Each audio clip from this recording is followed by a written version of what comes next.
Buenas tardes. Sean bienvenidos todos. En nombre de la Universidad Juárez Autónoma de Tabasco y la Dirección de Tecnologías de Información e Innovación, agradecemos su asistencia a la conferencia titulada Defensa Jurídica del Universitario en los Estados de Emergencia. Me permito presentar a nuestro ponente, el maestro Miguel Regalado Chávez, quien es egresado de la licenciatura en Derecho por la Facultad de Derecho y Ciencias Sociales en la Universidad Michoacana de San Nicolás de Hidalgo. Dentro de sus líneas de investigación se encuentran Derecho Constitucional Cognoscitivo, Transdisciplinariedad de los Derechos Humanos y Derecho Científico. Algunas de sus publicaciones de artículos son Clasificación existencialista de los derechos humanos, las teorías pedagógicas como fuente doctrinal del derecho humano a la educación. Fue secretario jurídico del Honorable Consejo Estudiantil Nicolaita y fue defensor universitario durante 6 años. Actualmente es presidente del Laboratorio Científico Internacional de Derechos Humanos desde 2018, por mencionar algunos. Sin más preámbulo, cedemos la palabra al maestro Miguel Ángel Regalado Chávez. Adelante, maestro. Muchas gracias. Espero que puedan ver la presentación. Ya quiero agradecer principalmente al doctor Rolando Castillo, pues por la invitación que tuvo a bien hacernos para este evento. Yo sinceramente considero que los temas dentro de esta cuarentena abren todo un paradigma que nos deja ver el lado de las inconsistencias cuando se pone a prueba en un estado de emergencia estas situaciones. Vemos que las realidades jurídicas son muy limitadas.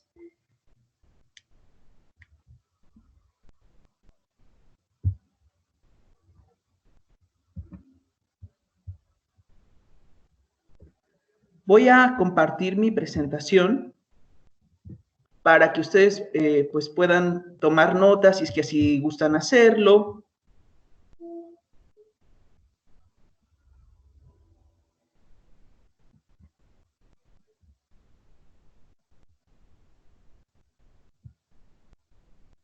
Ojalá me puedan indicar si es que así lo ven ustedes. Adelante, maestro. Gracias. Bien, entonces, su servidor es presidente del Laboratorio Científico Internacional de Derechos Humanos, que es un grupo transdisciplinario que analiza los derechos humanos desde diversos factores y desde todas las áreas de la ciencia, humanidades, ingeniería, ciencias exactas, ciencias sociales, etcétera. Y principalmente nos encargamos de que puedan tener voz dentro de los derechos humanos todas las áreas científicas, porque afortunadamente los derechos humanos es la única rama del derecho que es transdisciplinaria y que compete a todas las áreas científicas. Por ejemplo, el género es una área transdisciplinaria, pero no compete a todas las áreas científicas. Los derechos humanos, increíblemente, sí. Bueno, yo eso lo quiero comentar, pues por si a alguien le interesa conocer un poco más de lo que hace el laboratorio, ahí está mi número, ahí está la cuenta oficial del laboratorio y desde ahí ustedes pueden contactarnos a nosotros. Yo por mi parte soy, como me presentaron, soy especialista en el derecho universitario y me interesan abordar estos temas. Y ahora con la protección jurídica del estudiante en estados de emergencia, pues es importante que ustedes sepan más o menos qué palabras voy a utilizar. En primer término están los procedimientos parajudiciales. ¿Qué es un procedimiento parajudicial? Para empezar, ordinariamente en México el término judicial pues significa a una parte del gobierno encargada de otorgarnos el acceso a la justicia y darnos indemnidad, ¿no? Como un modelo de justicia democrática. Y parte de esa democracia, dentro de la distribución del derecho administrativo mexicano, tenemos un segundo término que es autonomía universitaria, que nos da atribuciones para que la universidad tenga capacidades de acceder o garantizar justicia dentro de su autonomía y con ello que no hubiera necesidad ya de que ingresen los miembros de la universidad a otros juicios fuera de las instancias que la universidad da. Por otra parte, voy a abordar el tema de la Universidad Juárez Autónoma de Tabasco y poquito de la Universidad Michoacana de San Nicolás Hidalgo, que es a donde pertenezco. Y sobre todo vamos a estar comparando el tema de presencialidad y virtualización, que son los temas que cuando uno dice en tiempos de COVID, en tiempos de coronavirus, es lo que nos imaginamos, ¿no? Cómo el paradigma cambia ahora porque ya no se puede socializar de manera física. Bien. En el segundo término que abordamos de autonomía universitaria, nos remite a tres realidades de la autonomía. La autonomía, afortunadamente, no está limitada por la Constitución, aunque se nos reconoce en la Constitución, pero no está limitada. Es decir, no nos dice hasta dónde llega, dónde empieza y dónde termina. Solamente nos da un marquito por el cual nos podemos guiar. Pero la jurisdicción universitaria, pues tiene tres formas de manifestarse. Una es la función territorial, quiere decir que la autonomía universitaria se puede expresar en espacios físicos que constituyen propiedad universitaria. Inclusive, cada universidad tiene sus reglamentos de patronato y de patrimonio, con lo cual puedes identificar claramente cómo ese término abstracto se está manifestando. De manera que la autonomía universitaria siempre se va a conceder dentro de las instalaciones universitarias y de los bienes muebles que puedan trasladarse de un territorio a otro. Está también la jurisdicción funcional, que son las actividades reconocidas legal y constitucionalmente, tales como la elaboración de planes de estudios, la disertación de docencia, la investigación, las actividades de difusión universitaria, etc. Estas funciones están dadas por los reglamentos universitarios y no se puede otorgar a la universidad una jurisdicción funcional si no se está haciendo eso. Es lo que dentro de la rama policial se conoce como un acto de molestia, ¿sí? No es lo mismo que un policía actúe en sus funciones que actúe fuera de su horario laboral, por decirlo de alguna manera. No aplica para los miembros de la universidad esta atribución si no está en sus funciones, vaya la redundancia. Y luego está la integrativa, que quiere decir que solo algunas personas pueden disfrutar de esta autonomía universitaria. Los estudiantes, los empleados y los docentes. Y no lo anoto aquí porque el disfrute es distinto, las autoridades universitarias, que al final siguen siendo producto de estas tres bases, estudiantes, empleados y docentes. Con lo cual, las personas que son egresadas, las personas que son aspirantes, las personas que son padres de familia, algún conferencista que venga a visitar, ¿sí?, a esta universidad, pues no estaría disfrutando de la autonomía universitaria en términos generales. Para empezar, la complicación de este tema es esto. Porque ahora mismo el territorio no está palpándose. Y el territorio es per se la institución que garantiza la autonomía universitaria, ¿sí? Ustedes lo han podido ver a través de la historia. Este tema de la figura emergente, pues más que abordarlo desde la parte de la salud, que existe una legislación, que existen normas oficiales mexicanas que nos pueden hablar de las figuras emergentes en materia de salud, sí que tenemos algunas complicaciones a lo largo de la historia de la autonomía universitaria y que todas las universidades las han tenido y las van a seguir teniendo. Una de ellas es la huelga. La huelga es una figura emergente. ¿Por qué emergente? Porque no está preparada la universidad para abanderar una situación como estas y seguir las actividades con normalidad.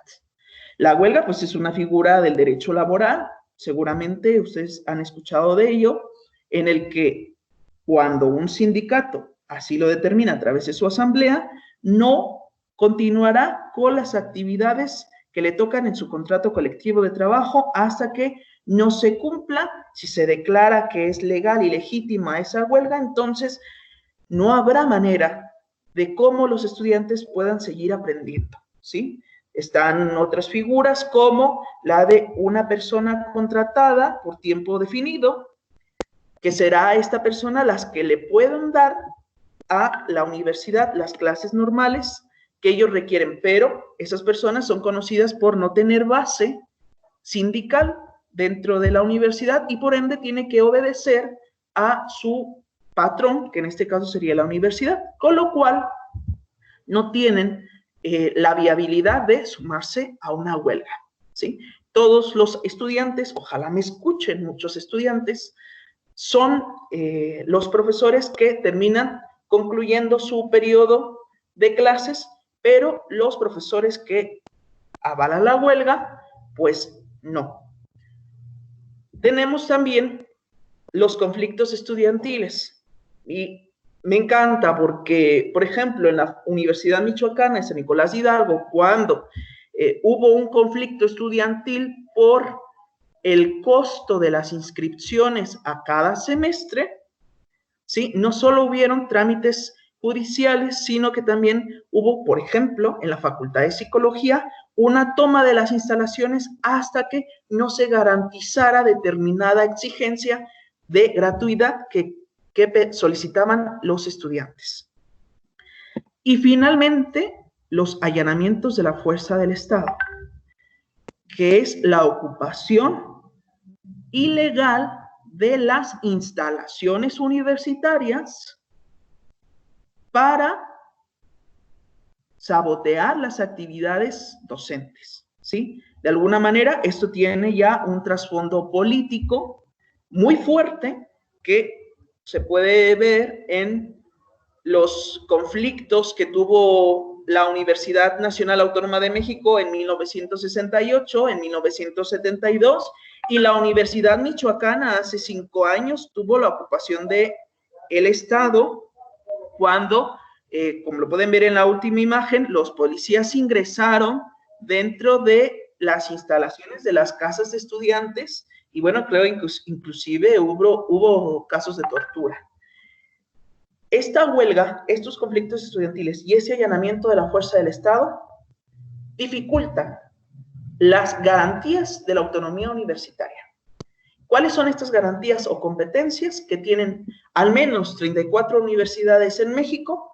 Pues son las competencias legislativas, es decir, que a partir de la ley orgánica, cada institución universitaria puede producir sus normas para autorregularse y quedarse dentro de los contextos que cada uno maneja, ¿sí? Supongo que la Universidad Juárez y la Universidad Michoacana tienen actividades culturales, actividades legales y actividades idiosincráticas bien distintas y cada uno de ustedes le asigna una instancia distinta a la que la Universidad Michoacana se la puede asignar.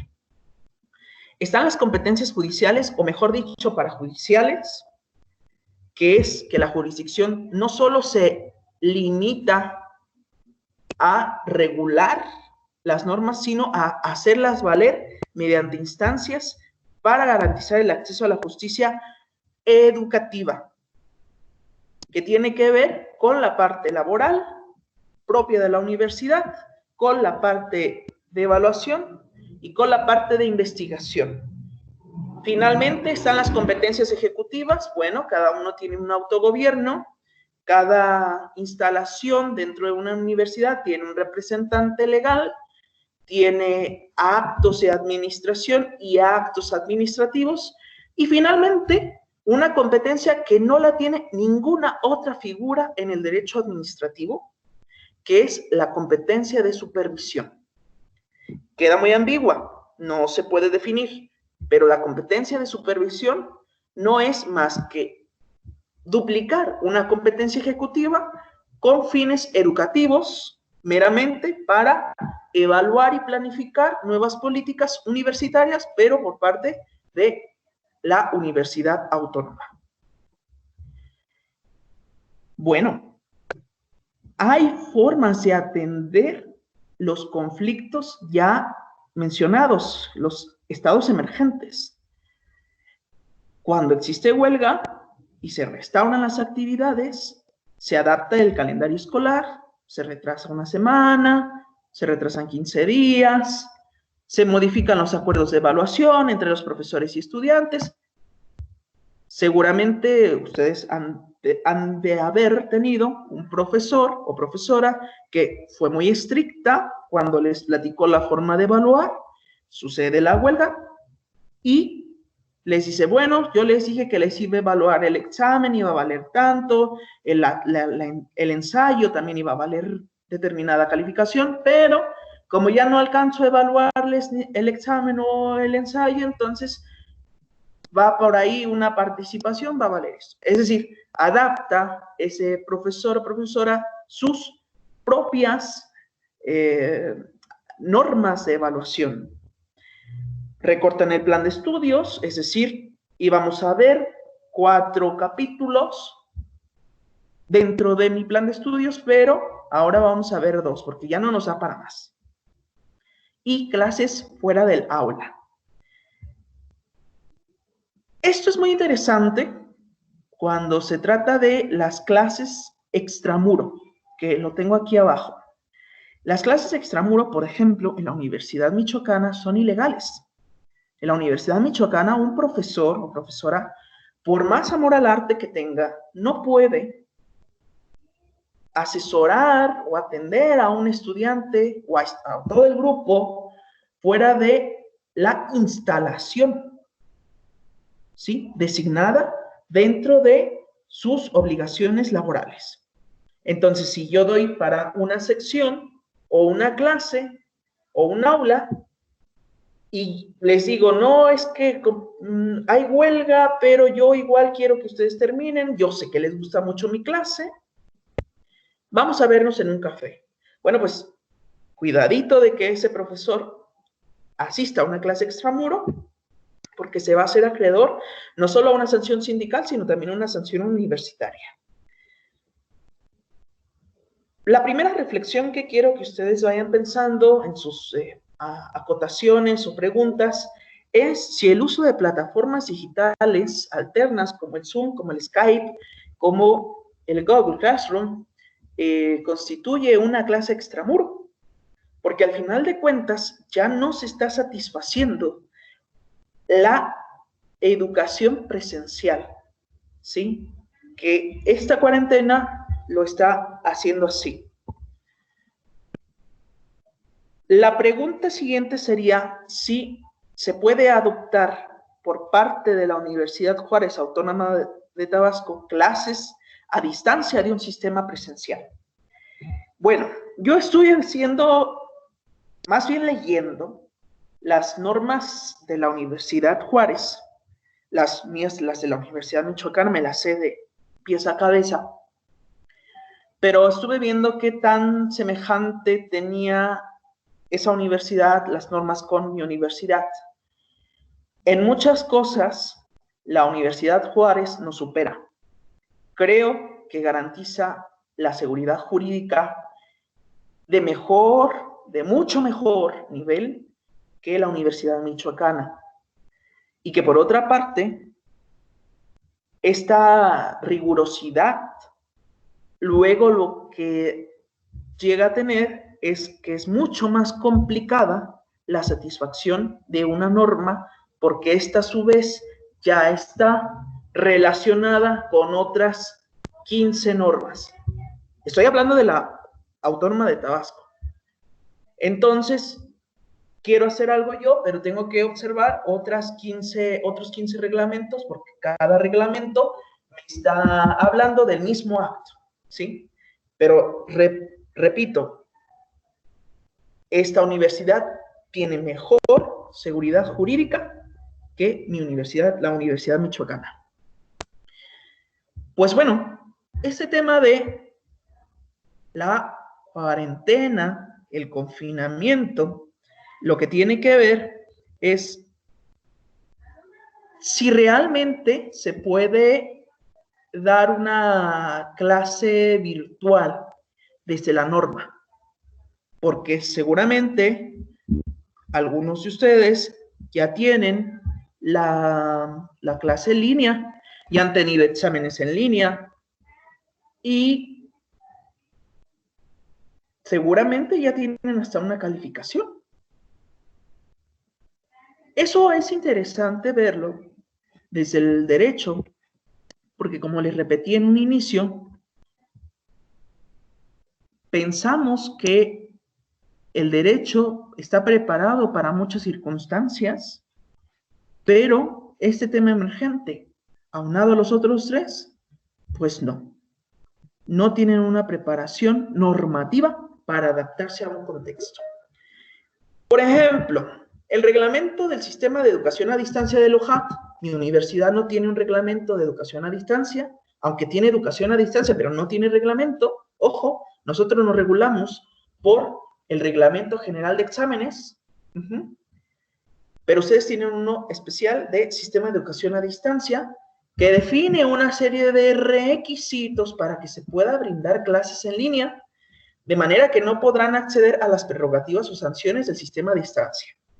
Es decir, la Universidad Juárez de Tabasco en sus clases presenciales puede adaptarse a las clases a distancia, sí, y solo sí se adapta a lo que instruyen en un reglamento de educación a distancia.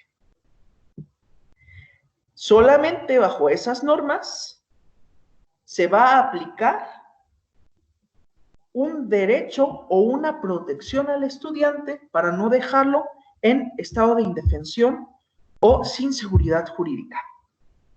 Y es muy importante el tema de la seguridad jurídica, no solo como un valor moral o de Estado, sino como una necesidad para que los estudiantes no sufran ningún tipo de discriminación o ningún tipo de molestia por parte de los profesores, que, caramba, si algún profesor me escucha, seguramente ha de haber tenido en algún momento una molestia con un estudiante, ha de haber pensado, ha de haber tenido la intención de reprobar a algún estudiante. Yo le he preguntado a muchos colegas, todos los colegas me han dicho que sí les ha pasado por la cabeza, y a muchos estudiantes les he preguntado y me han dicho que sí, que efectivamente han sido reprobados de alguna manera, que es el tema que más daña al estudiante, por algún conflicto que ha tenido con un profesor. Y bueno, yo también no voy a decirles que no. Mi propia asesora fue reprobada también por un profesor, así que no, si alguien dice que no, bueno, está bien, yo no creeré. Pero bueno, es importante que tengan estas normas cubiertas para que los profesores y las autoridades no se excedan dentro de sus atribuciones. De entrada, quiero decirles que sí se puede transicionar de un plan escolarizado a uno a distancia. Nada más que tienen que cumplir con todos estos requisitos. Y todos estos requisitos no se pueden hacer con una semana de anticipación o con una semana de atención dentro del tiempo que nos marcó este estado emergente de la cuarentena. Entonces, hay que hacer un plan de estudio que se estructure bajo la modalidad en línea. La división de humanidades, por ejemplo, tiene trabajo social, tiene derecho, en un sistema presencial, en un sistema a distancia. Con lo cual, sí pueden impartir una clase de derecho dentro de una modalidad en línea, porque su plan de estudios se propuso tanto para el sistema presencial como para el sistema en línea.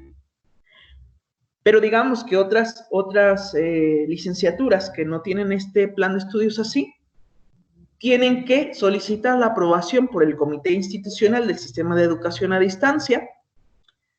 A su vez, o después, tiene que tener la aprobación del Consejo Técnico y después el Consejo Universitario. Además, y eso es lo más importante, contar con el personal académico preparado para este sistema a distancia, con los recursos económicos, tecnológicos y, lo resalté, materiales didácticos para cumplir los objetivos. Estos materiales didácticos tienen que estar elaborados por el Departamento de Educación a Distancia. Bueno, quienes de ustedes estén dando o estén teniendo clases a distancia, mi pregunta sería, el profesor, ¿qué material te ha dado? ¿Qué material elaborado por la Dependencia de Educación a Distancia te da materiales inéditos, en este caso para uno? Porque si nos dan un link del YouTube para ver una conferencia del señor Carbonell, que no enseña nada a ese señor, y ver lo que habla, o te dan otra lectura por ahí que no tiene ningún chiste, bueno, pues esos no son materiales didácticos. Un material de estudios no forzosamente es un material didáctico. Y lo que tiene que tener preparada la instancia universitaria son materiales didácticos.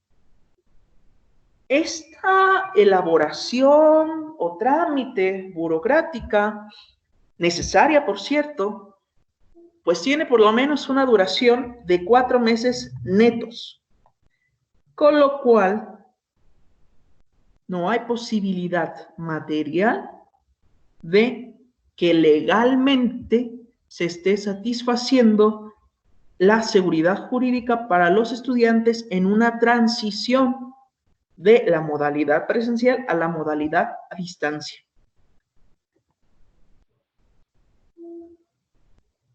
¿Y por qué les comento eso? Porque dirán ustedes, bueno, yo puedo tomar las clases a distancia desde donde el profesor me diga y no pasa nada. Bueno, porque la educación a distancia dentro de su universidad tiene sanciones particulares para los estudiantes de esa modalidad, que el profesor no puede inventarse. ¿Como cuál? Como hacer mal uso de la infraestructura tecnológica, el didáctico o el audiovisual. Por ejemplo, que un estudiante haga un meme de un profesor. Eso es mal uso de un material didáctico. Que cometa plagio académico. Todos, bueno, creo que todos, han participado de un plagio académico sin querer, no citan a alguien o lo citan, pero al momento de someterlo a un comprobador de plagio, resulta que sí tiene plagio, porque una palabra como el qué, como el hola, lo pusiste y esa también lo tiene, entonces tú cometiste plagio. Finalmente, tampoco es objeto de sanción para un estudiante que no pertenece al sistema a distancia. Utilizar las instalaciones o inmobiliario y equipo de manera distinta a lo establecido y de las determinadas por el reglamento escolar del modelo educativo flexible, que es por la que ordinariamente los estudiantes del sistema presencial se rigen. Entonces, el estudiante de un sistema a distancia debe de observar las reglas del reglamento de educación a distancia y además el reglamento escolar del modelo educativo flexible.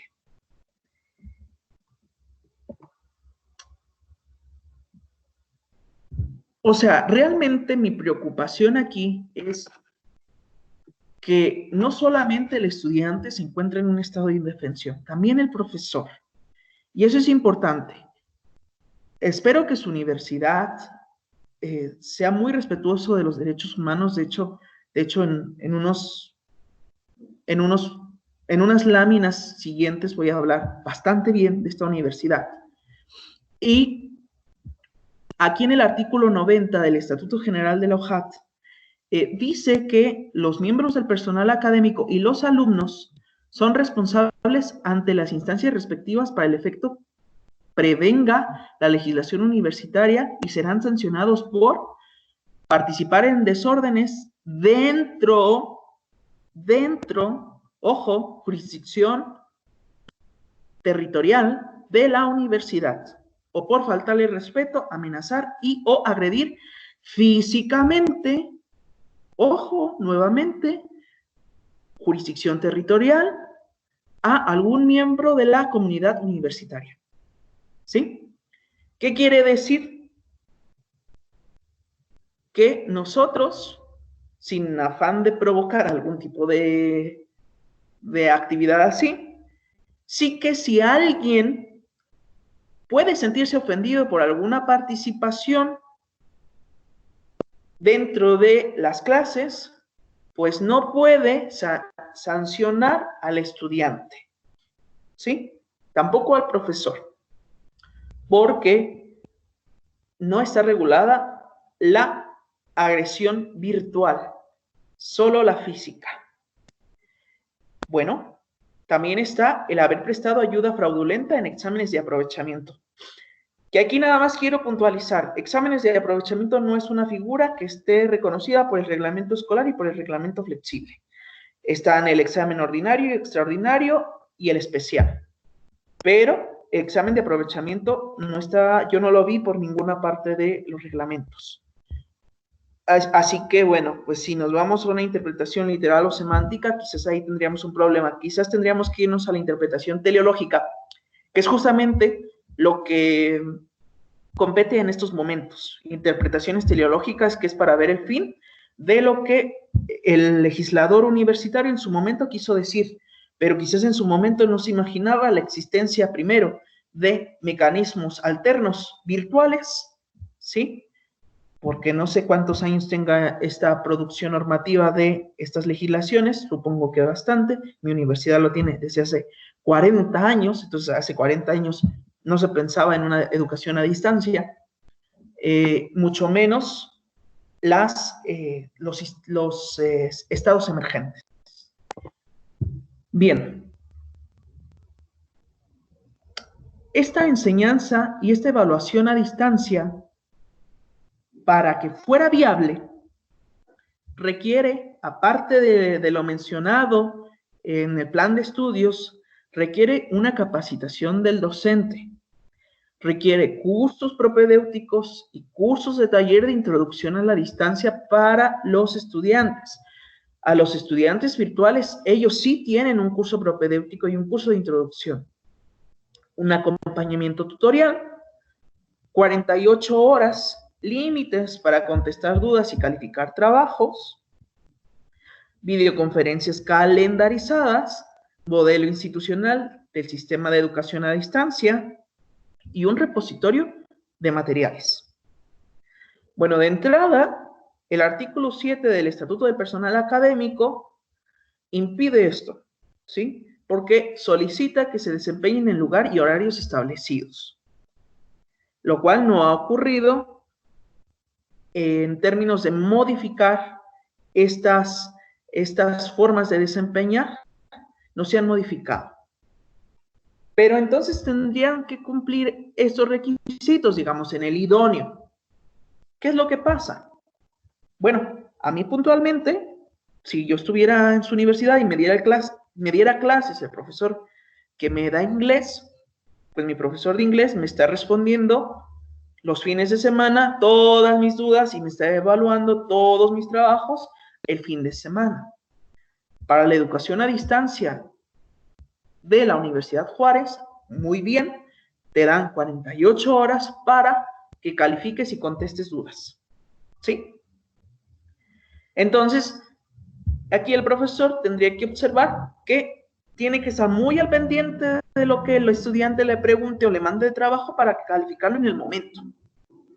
Y aparte del acompañamiento tutorial, si alguno de ustedes tiene tutor, pregúntele por favor por qué no le ha dado tutorías, ¿sí? Virtuales, porque esto es acompañamiento tutorial. Increíblemente, y aquí es donde le voy a echar muchas flores a esta universidad, en términos de seguridad jurídica, están reguladas hasta las videoconferencias. Tienen bastantes reglamentos, bastantes, y regulan puntualmente actividades que otras universidades, incluyendo a la UNAM, no regulan, como las videoconferencias. A ver, para que un profesor pueda darnos clases virtuales, aparte de atender lo que ya he dicho en el reglamento de distancia, también tiene que atender las otras normas de otros cuerpos legales que tiene la universidad, como es la ley orgánica.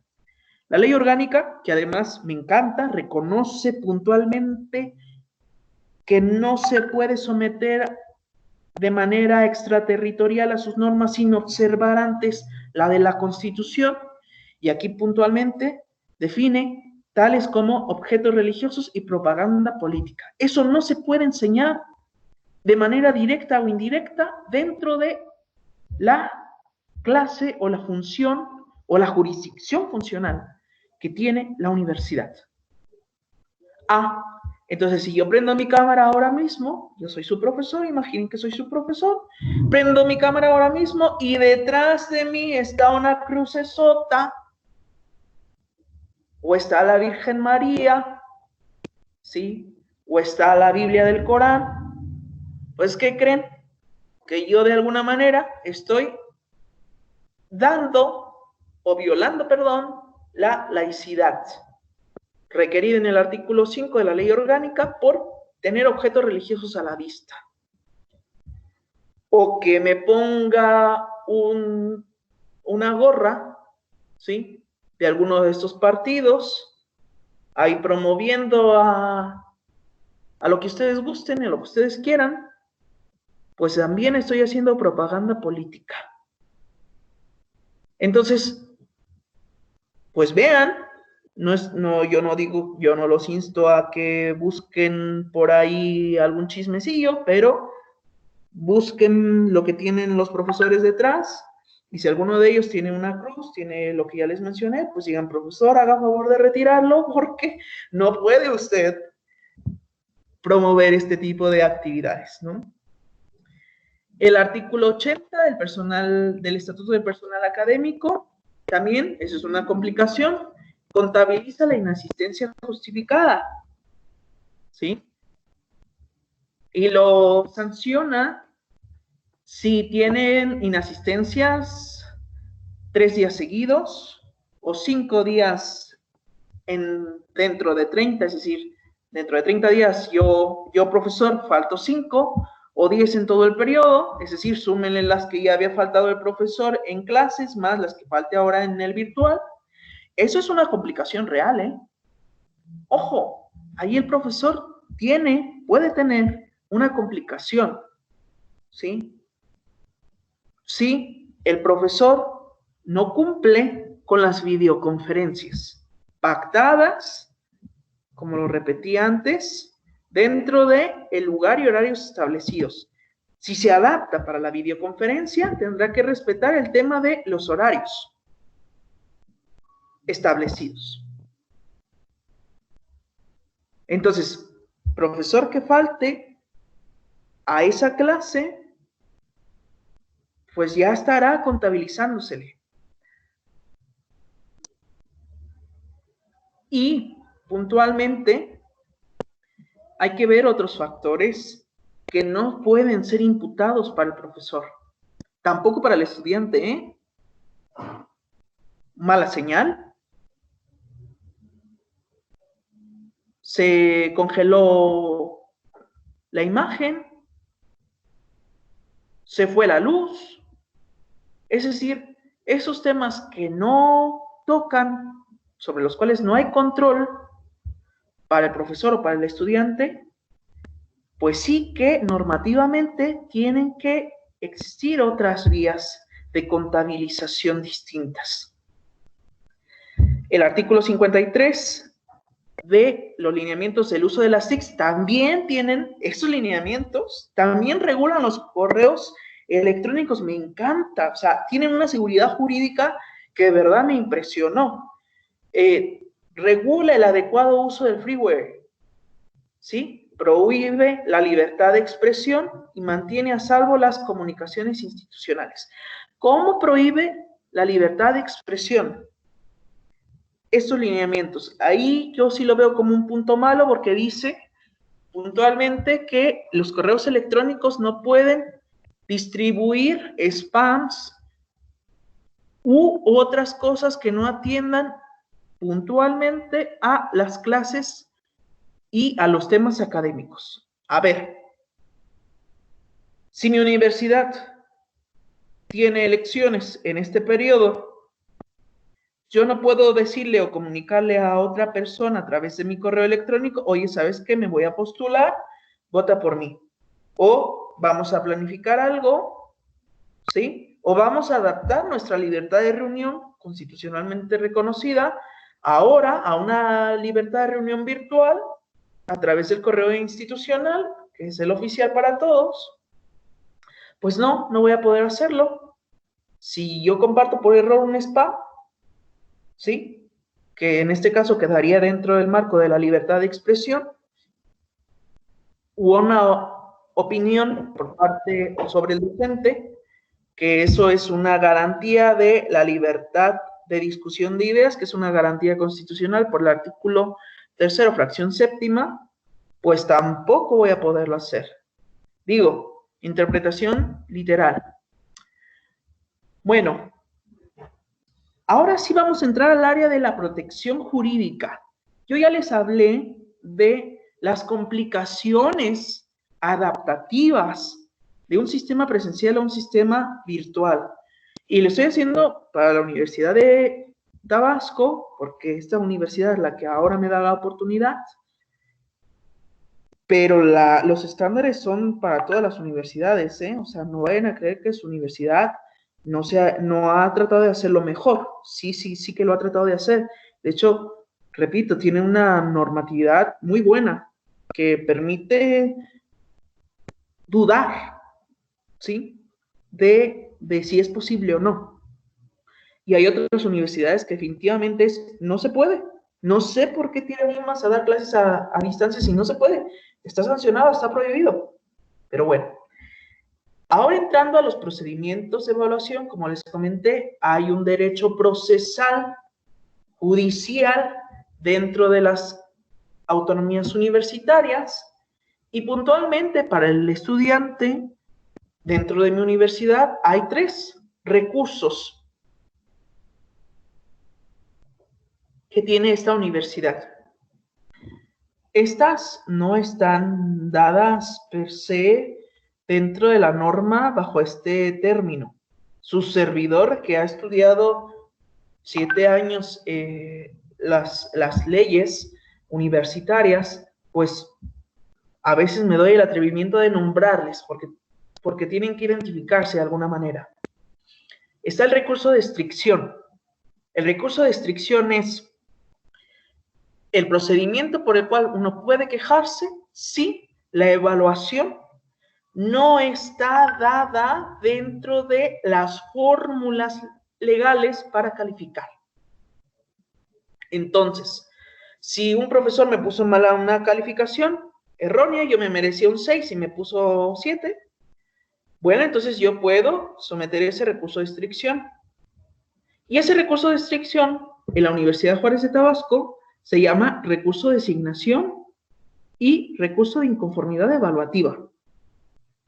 Entonces, este recurso en la OJAT se distribuye en 2 recursos a su vez. Tenemos el recurso de legalidad, que, ojo, este recurso de legalidad es muy interesante para la Universidad Michoacana. Todo acto de evaluación que yo haga como profesor, pero que no cumpla con los requerimientos casi solemnes, como un acto solemne, de modo, tiempo, lugar y forma, son ilegales. Entonces, yo, por ejemplo, soy muy dado a no estudiar para los exámenes, creo tener muy buena memoria, no estudio, pero tampoco me preocupo casi si no estudio, porque siempre que he hecho exámenes, estoy muy atento a lo que hace el profesor. Me fijo si llega puntual, dónde nos aplica el examen, cuánto dura, bajo qué reglas nos lo aplica, etcétera. ¿Qué nos pide para poder hacer el examen? Y tomo nota por si llego a reprobar, que no creo, pero si yo repruebo y no cumple el profesor o falla en algo, el recurso de legalidad sí que lo puedo aplicar y entonces puedo echarle para atrás todas las evaluaciones que el profesor ya me había hecho. Y aunque quisiera reprobarme, no va a poder, porque para eso tiene que perfeccionar su manera de evaluar. Bueno, no sé si esto para bien o para mal, en la OJAT no existe este recurso, y está el recurso disciplinario. Para la Universidad Michoacana, creo, y esto sí es para bien, un alumno, un estudiante, que tiene un profesor que no asiste a clases, que falta el respeto, que no cumple con otras obligaciones como subir calificaciones dentro de un plazo, ¿sí? Nosotros, los estudiantes nicolaitas, pueden promover un recurso disciplinario para solicitar una sanción para el profesor. Esto en la OJAT no existe, pero la OJAT sí que tiene otros recursos muy interesantes, que es el recurso de apelación.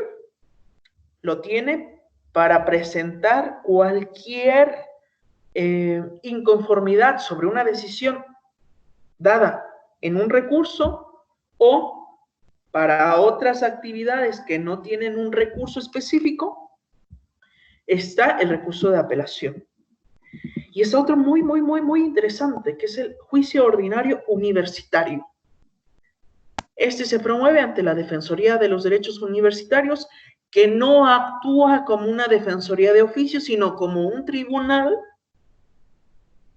porque sus determinaciones son vinculantes, pero más como un tribunal del pueblo, porque tiene facultades que frente a otras instancias judiciales fuera de la jurisdicción universitaria parecerían imposibles. Yo solamente la he visto, por ejemplo, en el Consejo Estatal para Prevenir la Discriminación, en la que, al igual que la Defensoría Universitaria, puede iniciar, investigar y sancionar mediante un juicio controversial una actividad que considere el estudiante o el profesor ilegítima, o, perdón, ilegal.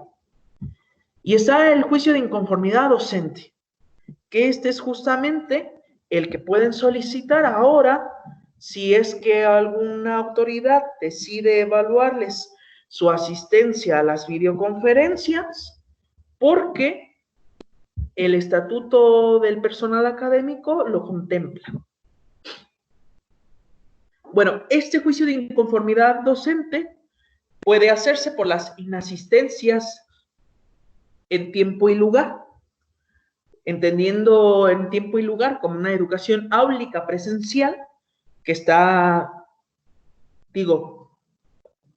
lo agrego, que está definida por unos lineamientos propios de la OJAT, como el ordenamiento temporal, espacio-temporal, con participación en tiempo y forma de estudiantes y profesores, y de manera regulada por la evaluación de lo aprendido.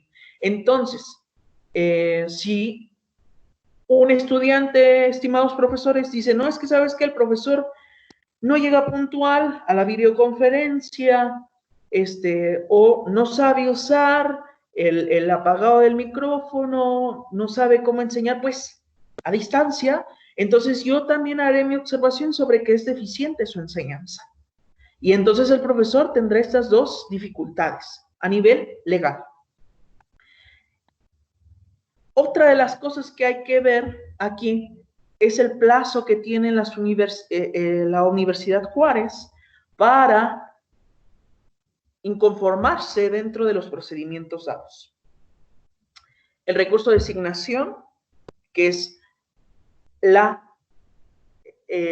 vía que tiene el estudiante para solicitar un cambio de su calificación, porque se la pusieron mal, que eso, ojo, estudiantes, les va a suceder. Eso va a suceder en este semestre. Algún profesor les va a calificar mal. ¿Por qué? Se les pasó evaluar una tarea, usaron otros métodos, usaron la calculadora y les dio mal la ecuación, qué sé yo, pero van a tener un problema de recurso de asignación que lo van a tener que solicitar.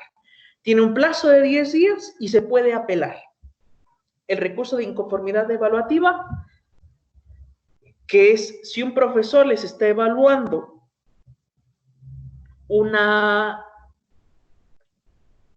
de una manera que ustedes no están de acuerdo en su examen, ¿sí? Sí que pueden, entonces, apelar al recurso de inconformidad.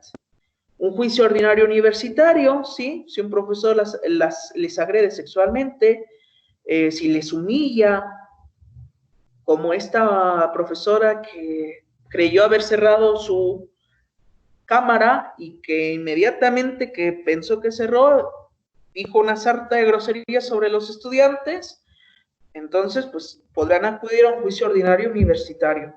El juicio de inconformidad docente dura 45 días y es apelable, y finalmente están otros dos recursos que pueden solicitarse ante la Comisión de Honor y Justicia y ante la autoridad competente, ¿sí? El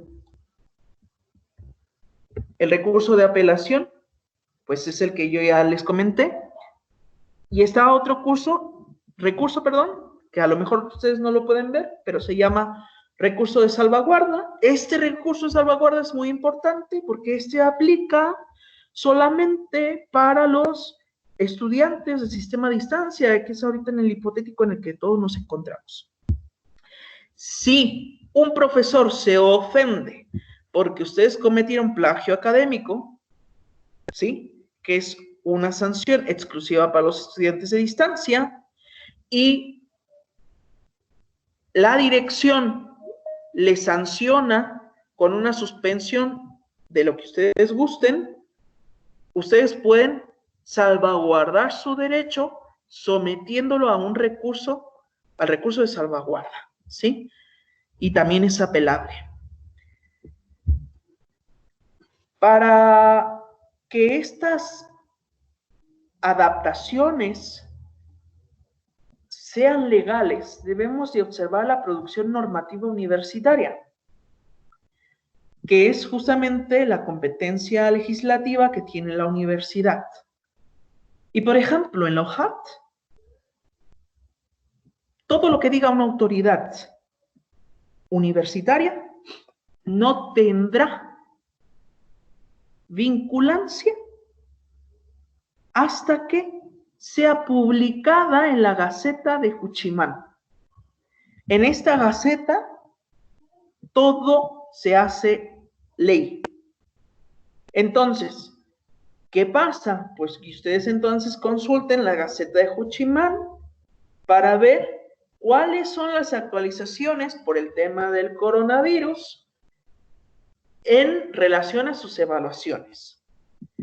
¿Por qué es importante? Bueno, porque aunque ustedes no lo crean, el calendario también es una norma positiva, el calendario escolar, tanto para mi universidad como para la OJAT.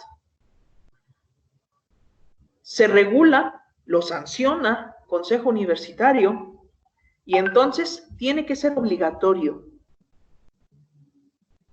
Porque este calendario no exime de la fórmula de extraterritorialidad. Y por ende tiene que observar las leyes constitucionales y tiene que darle seguridad jurídica a este calendario para que todos los profesores cumplan en tiempo y forma. ¿Sí?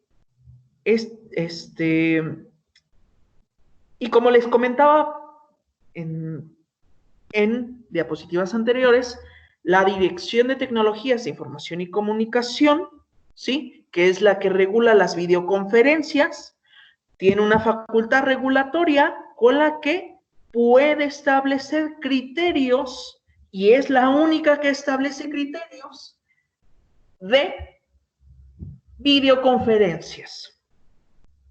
Hay que ver cuáles son los criterios que ha dado para la impartición de clases mediante videoconferencias y ver si su profesor está optando por la plataforma autorizada o está dándoles por una plataforma que no es legal a la luz de la Dirección de Tecnologías.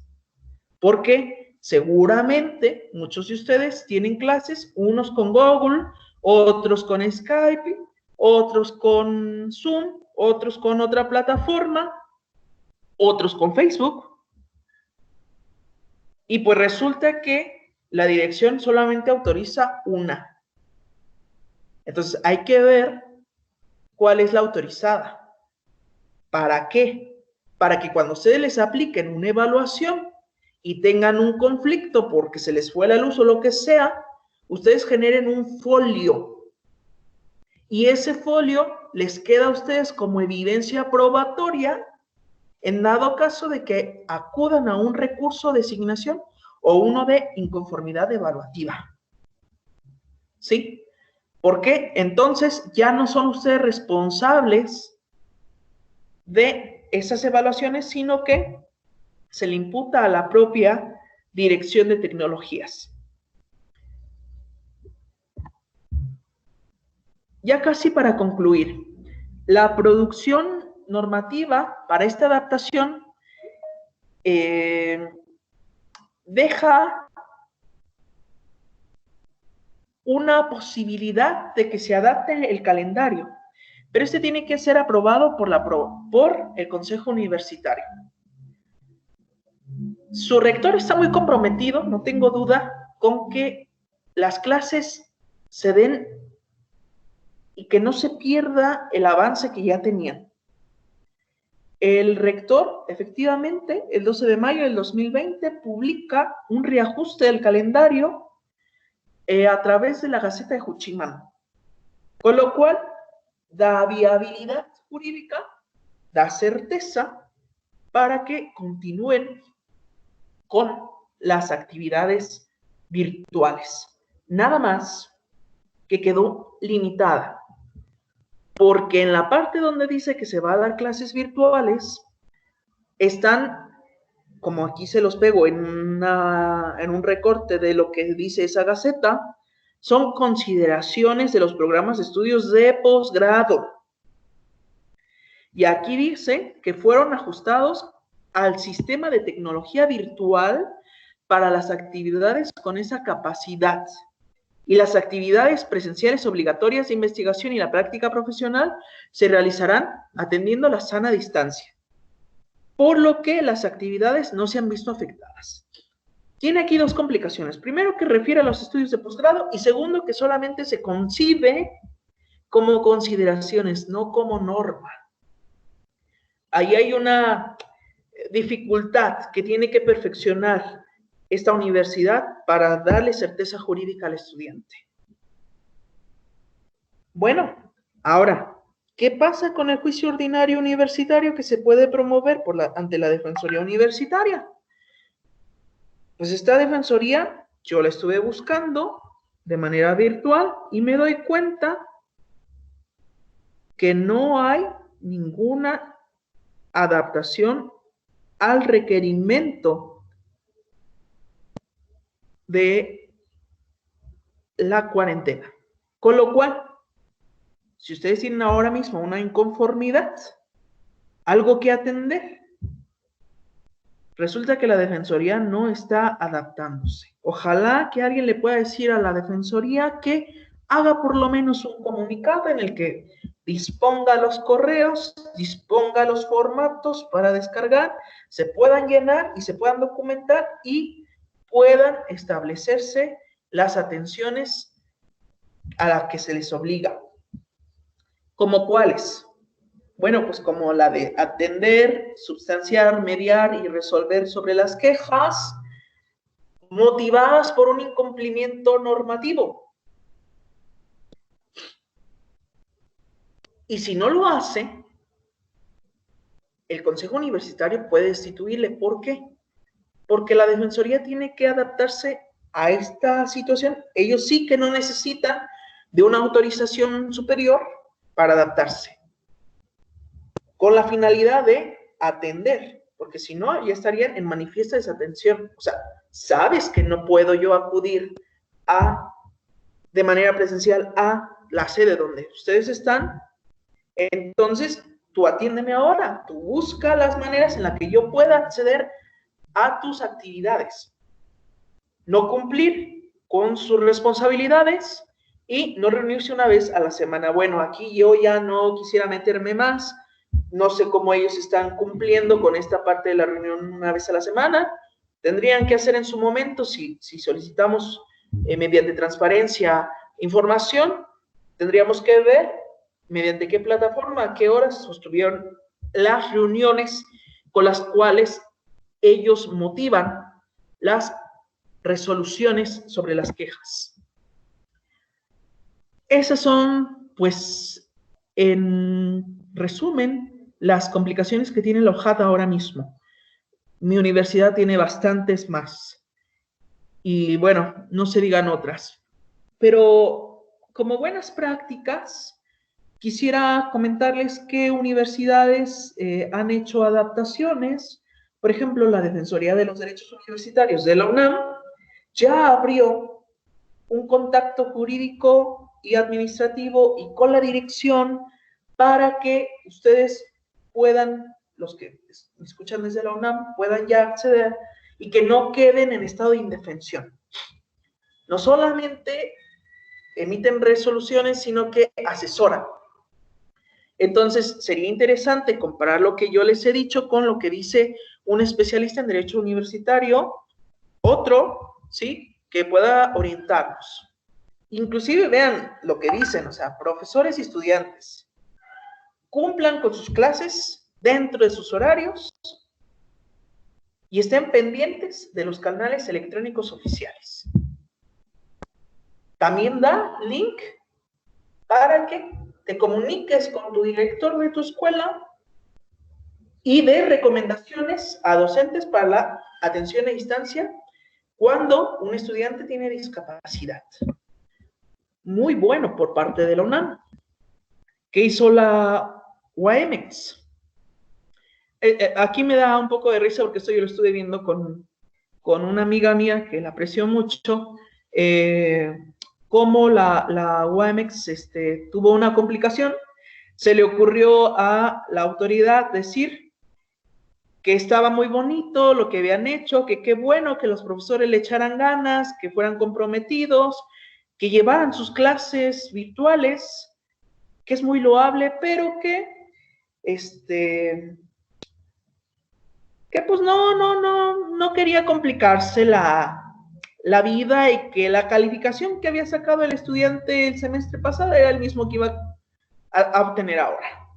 Entonces, pues, no sé, yo estoy muy al pendiente de los memes, no porque me interesen, sino porque para mi ideología educativa me hacen mucha gracia algunos que comparten, en el que vi, por cierto, que tanto para nada, tanto estudiante sin echarle ganas y tanto profesor esforzándose por dar clases virtuales para que al final, pues automáticamente pase, ¿no? ¿Qué generó esto?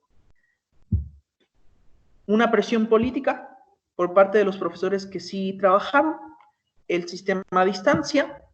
Hubo comentarios de SNIS muy interesantes en las que se inconformaban y solicitaban al rector que cambiara de parecer.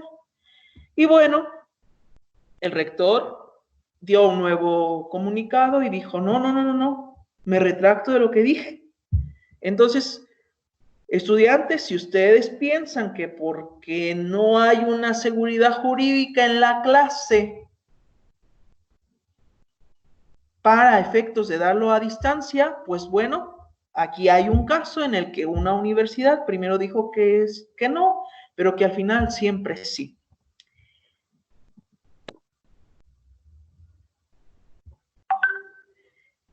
Bueno, ¿quién puede decir que sí? ¿Quién puede decir que no? ¿Quién puede interpretar todo lo que yo he dicho? Porque yo estoy haciendo un análisis por fuera. El que puede hacer un análisis desde adentro es el abogado general de su universidad. Es interesante. Otra cosa que nosotros no tenemos acá. El artículo 18, 50, 65 y 34 de distintos ordenamientos, incluyendo el 27 del Estatuto de la Defensoría Universitaria, encomiendan al abogado general como el único que puede interpretar la legislación universitaria. Pero ojo, ojo. Son precedentes de naturaleza obligatoria que deberán ser observadas. El abogado general tiene no solo una facultad, no sé yo cómo definirla, si de seguridad jurídica o yo qué sé, pero tiene una facultad jurisprudencial única en todas las universidades. El abogado general, lo más idóneo es que a través del sindicato, de alguna agrupación o alguna división académica, le solicite una opinión consultiva que será vinculatoria al final para ver cuál es su interpretación. Dentro de estas normas pueden presentarle lo que yo les he abonado aquí para ver qué es lo que va a decidir esa persona y que ya de una vez por todas defina qué es lo legal. Por último, para concluir, en términos de la incertidumbre jurídica que ahora acota este estado de emergencia, estoy planteando una posibilidad alterna jurídica real. La costumbre universitaria como producto de una práctica educativa emergente. Quizás antes de esta plática que he dado, habrán pensado que es obligatoria la clase, es obligatorio lo que diga el profesor, la adaptación que requiera. Si ocupa que nos conectemos mediante videoconferencia, es obligatorio, entonces, bueno, hagámoslo. Y el profesor a su vez considera que es obligatorio que el estudiante observe lo que le está pidiendo. Entonces, pues una costumbre jurídica requiere, primero, de que sea necesaria la conducta y que se crea obligatoria y sancionable. Si ustedes están en esta hipótesis, es decir, si ustedes creen que es obligatorio acudir a clases virtuales y es obligatorio cumplir con las evaluaciones y además es necesario, porque de hecho lo es, concuerdo con ustedes, pues estamos en una costumbre jurídica. ¿Y qué creen? La costumbre jurídica es costumbre jurídica justamente para que se observe. Y es producto de una práctica emergente, es decir, bueno, ya supongamos que todos no sabemos la ley. ¿Qué pasa? Pues que nosotros no tenemos certeza sobre lo que se dictamina de una norma u otra, pero esta reunión virtual que tiene el profesor con el estudiante, pues tampoco es sancionable en términos llanos, porque el alumno también está de acuerdo y hay un marco de libertad ahí que lo permite. Entonces, hagamos la costumbre vinculatoria y por ende tengamos una práctica educativa en la que se adapten a los requisitos y bueno, entonces será esta una fórmula alterna de la realidad jurídica con la que podamos darle certeza al momento de apelar a otros recursos cuando ya no estemos de acuerdo. Pues por mi parte sería todo, estoy abierto a preguntas y respuestas, ojalá haya sido de su interés. Si tienen alguna duda particular, pueden ustedes consultarme a través de mi correo. Soy defensor universitario, aparte de ser presidente de este laboratorio. Y bueno, pues muchas gracias a todos y a todas.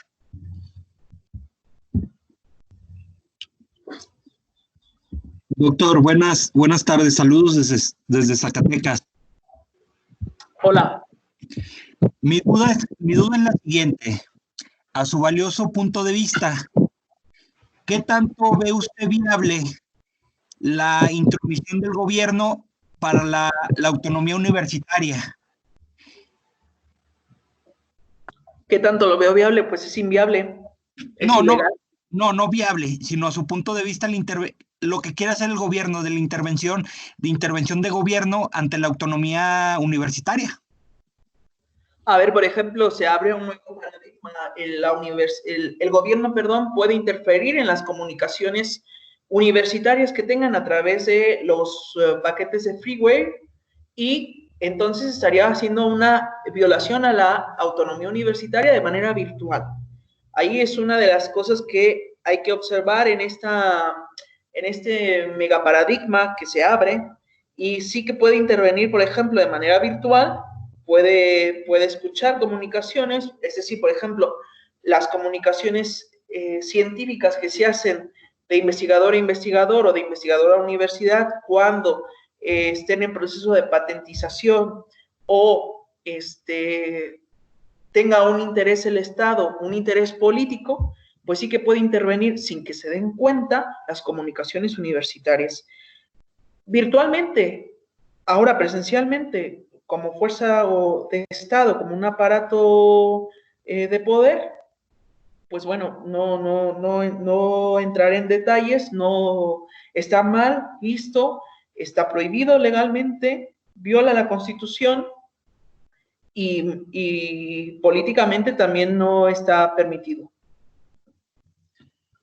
¿Y en qué ha beneficiado y en qué ha perjudicado esta emergencia sanitaria por la que estamos pasando, a su punto de vista, doctor? En cuestión universitario. Pues esto, que ahora nosotros como estudiantes no sabemos cómo nos va a evaluar el profesor y no sabemos cómo vamos a poder acceder a estos recursos que ya expliqué. Si yo siento una inconformidad, como va a suceder, porque esto es nuevo para todos, pero si yo no me siento a gusto con una evaluación que me dio un profesor, ¿a dónde recurro? ¿Ante qué instancia lo presento si todas están cerradas ahorita? El Poder Judicial y la Suprema Corte puntualmente dijo, nosotros vamos a atender todo, mándenos las cosas a nuestro correo, mándenoslo por la plataforma y nosotros resolvemos y sesionamos de manera virtual. Si lo hizo el alto mando, ¿por qué la universidad no podría hacerlo? ¿No? Y yo estuve buscando en las páginas universitarias a ver si había un tipo de comunicado y resulta que no hay, creo yo, una preocupación palpable por parte de las autoridades universitarias que tienen funciones parajudiciales de resolver problemas que se puedan presentar.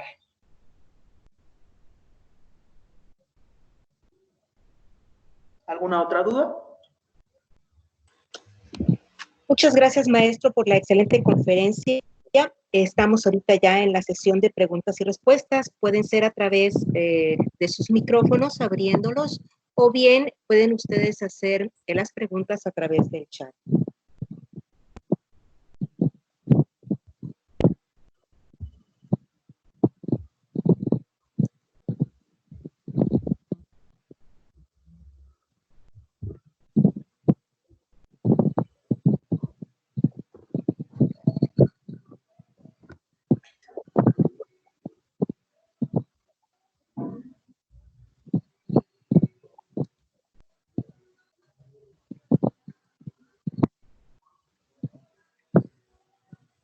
Sí, alguien tiene la mano levantada, Bel Gives. Ya hablé, corazón. Puedes hacer tu pregunta. Aquí hay una pregunta en el chat. Maestro dice, ¿qué pasa con los alumnos que no tienen los recursos necesarios para poder tomar las clases en las plataformas virtuales?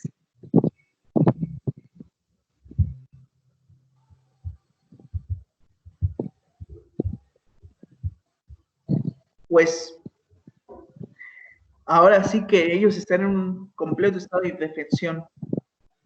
Los lineamientos de uso de las tecnologías, del uso de las TICs por parte de la Universidad Juárez, se preocupa en un artículo por la capacidad adquisitiva por parte de los estudiantes. Pero sí que hace falta comprender que por parte de los profesores más que nada, que los estudiantes, y yo no sé cómo sea el contexto socioeconómico de Tabasco, pero por ejemplo, muchos estudiantes de la Universidad Michoacana son de Oaxaca, son de Guerrero, y en la Sierra de Guerrero no hay internet. Entonces, ¿y esas personas qué pasa? Que ya no pueden estar dentro de las videoconferencias. Sí, es legítima la preocupación. Yo creo que aquí tiene esa persona todos los recursos a la mano, ya les he enseñado, para decir que quede a salvaguarda sus calificaciones y que, bueno, den una solución alterna, porque esta no va a ser solución para esa gente.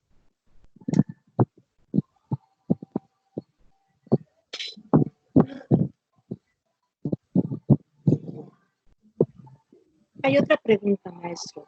Dice, doctor, a su valiosa opinión, ¿usted qué opina con respecto de que el gobierno quiere intervenir en la autonomía universitaria? A ver, para que pueda intervenir en la autonomía universitaria, tiene que tener puertas abiertas. Es decir, tiene que tener interpretaciones constitucionales y legales dentro de la universidad o entablar convenios por ahí que le permitan a esta autoridad gubernamental intervenir en la autonomía. Quiero decir, para que sea legal esta intervención, necesita la universidad que lo permita, y si no lo quiere permitir, que mejore su norma, que la perfectibilidad normativa sea cada vez mejor. Yo respeto mucho esta universidad, leí su gaceta y me di cuenta de que están actualizando las normas periódicamente, inclusive que la sistematizan y que dicen, esta norma ya dejó la vigencia, ya se abrogó, se modificó. Entonces, eso da paso a que se vaya perfeccionando y a que tanto agentes externos como agentes gubernamentales no puedan incidir. Pero pues si me preguntas cómo lo veo, pues lo veo mal. Quizás quienes sí deberían de intervenir son las autoridades judiciales, porque cuando uno entabla una demanda de amparo contra alguna resolución universitaria, lo primero que me dicen es que están imposibilitados por, creo que es el artículo 119 de la ley de amparo, porque no tienen facultad de intervenir, porque la universidad, a la luz de esos jueces que se van en bloque cuando uno quiere entablar un litigio estratégico, pues dicen que no pueden intervenir porque esta institución tiene una figura jurídica que impide que el gobierno intervenga. Y entonces ellos, los jueces, se interpretan a sí mismos como parte del gobierno, cuando yo per se lo interpreto como el gobierno ejecutivo, no como el gobierno judicial. Pero, por ejemplo, esta Universidad Juárez Autónoma de Tabasco, en su ley orgánica y en su estatuto, reconocen la prohibición de la extraterritorialidad, con lo cual ustedes no van a tener intervención ni judicial.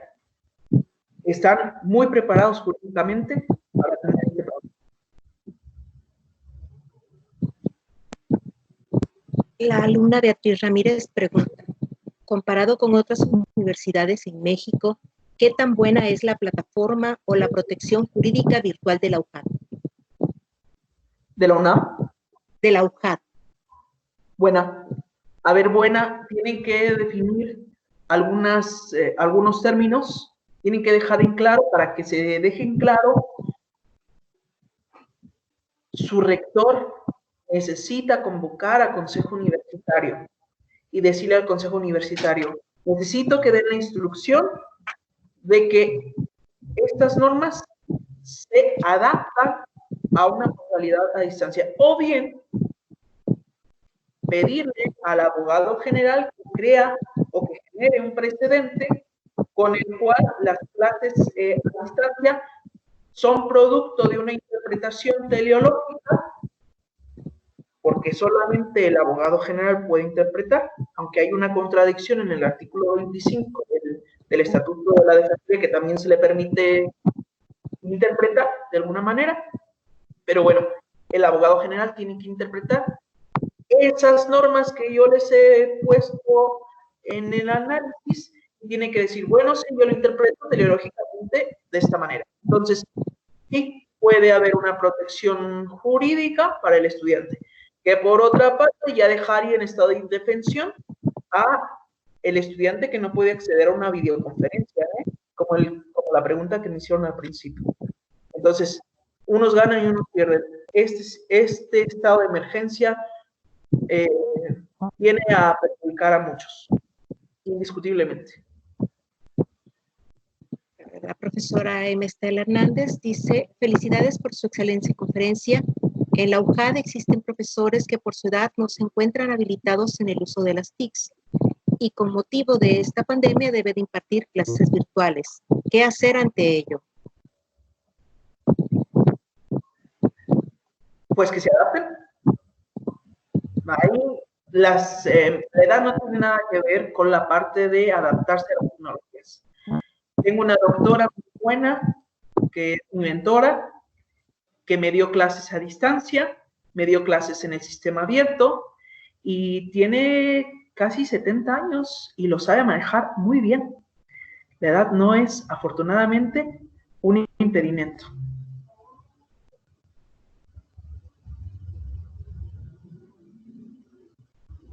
Y bueno, la universidad le da capacitación además, por si fuera mucho, si no le saben y no quieren aprender solos de manera autodidacta, sí que pueden acceder a los cursos que la UJAT hace. ¿Hay alguna otra duda?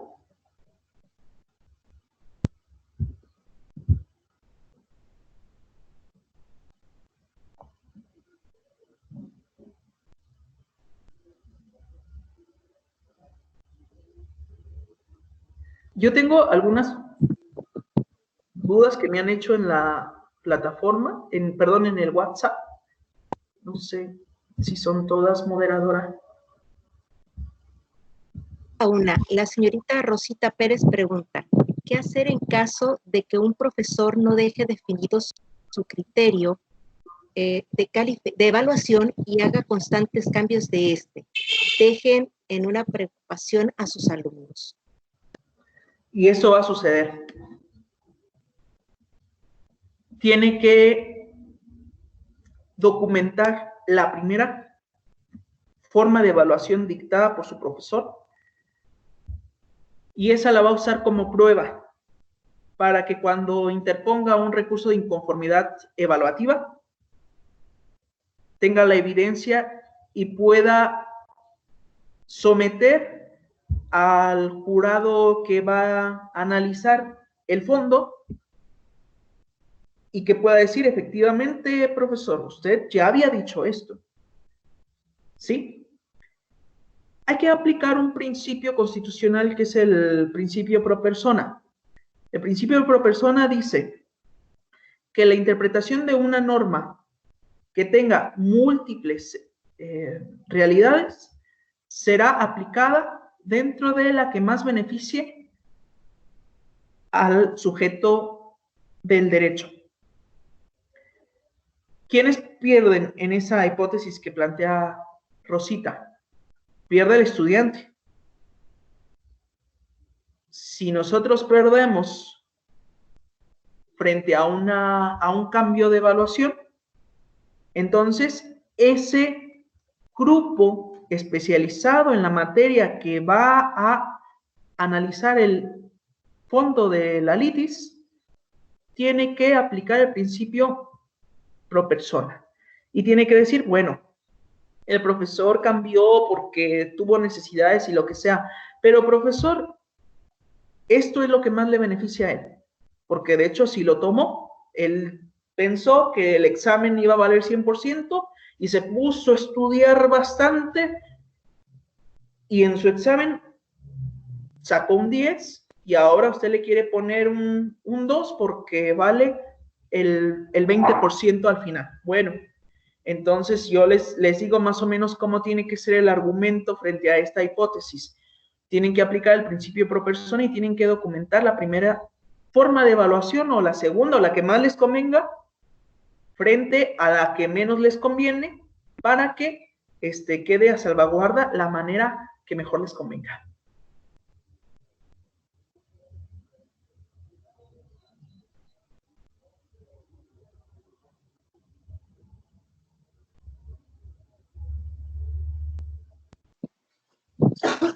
¿Alguien desea hacer alguna otra pregunta o algún otro comentario?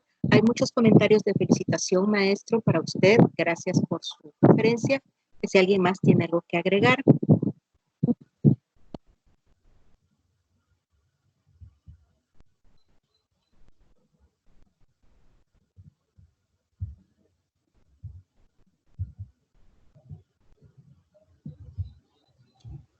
Buenas tardes.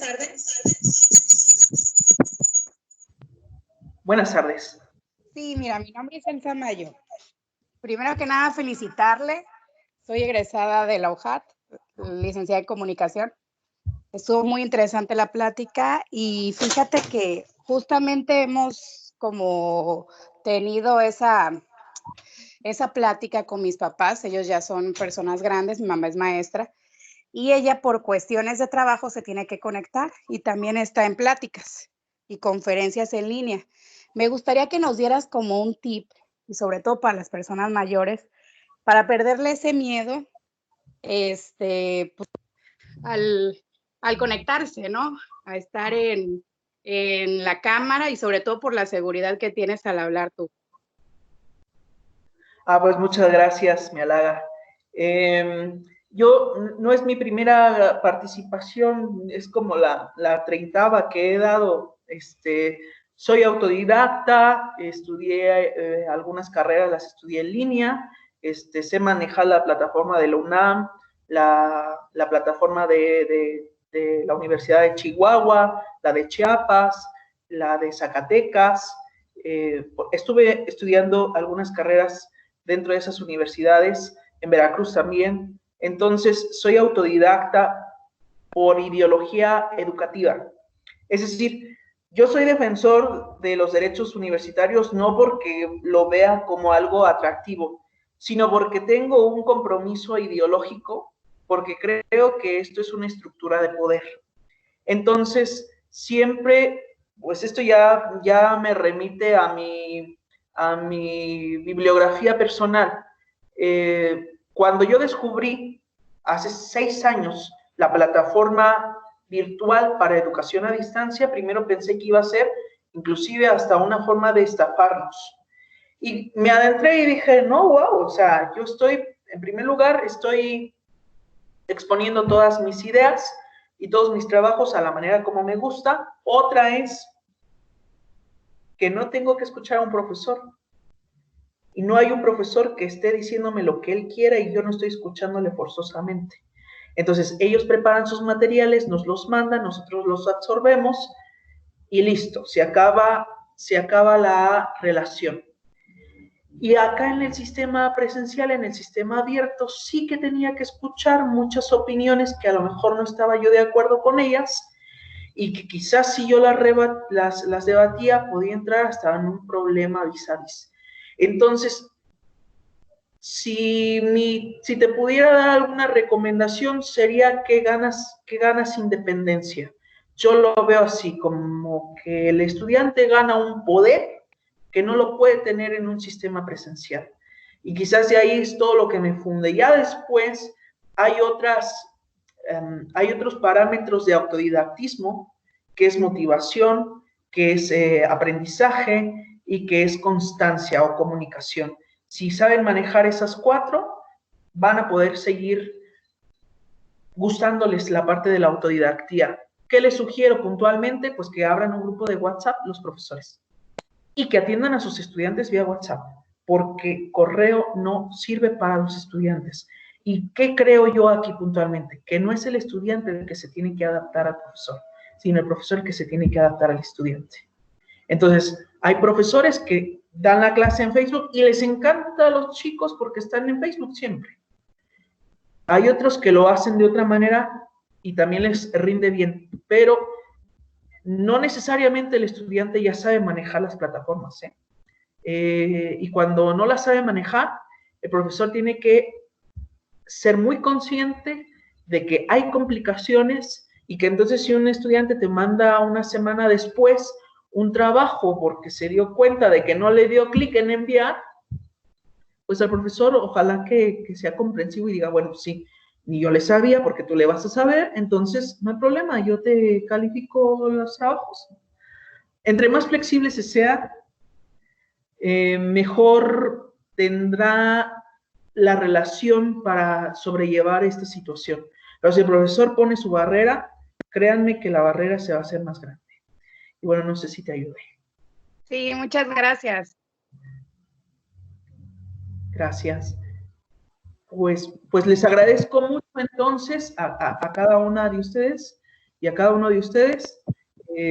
Pueden contactarnos y si les interesa saber del Laboratorio Científico Internacional, consúltenos.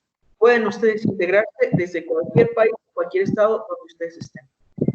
Muchísimas gracias a la moderadora y gracias al doctor Rolando de la Universidad Juárez. La Universidad Juárez Autónoma de Tabasco y la Dirección de Tecnologías de la Información e Innovación agradece al maestro Miguel Regalado Chávez por el tiempo y esfuerzo para transmitirnos y compartir sus conocimientos y experiencia. Muchísimas gracias.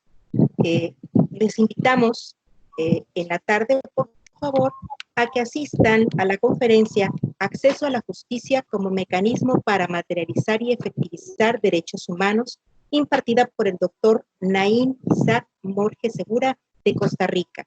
Es a las 6 de la tarde, horario de México, 5 de la tarde, horario de Costa Rica. Muchísimas gracias.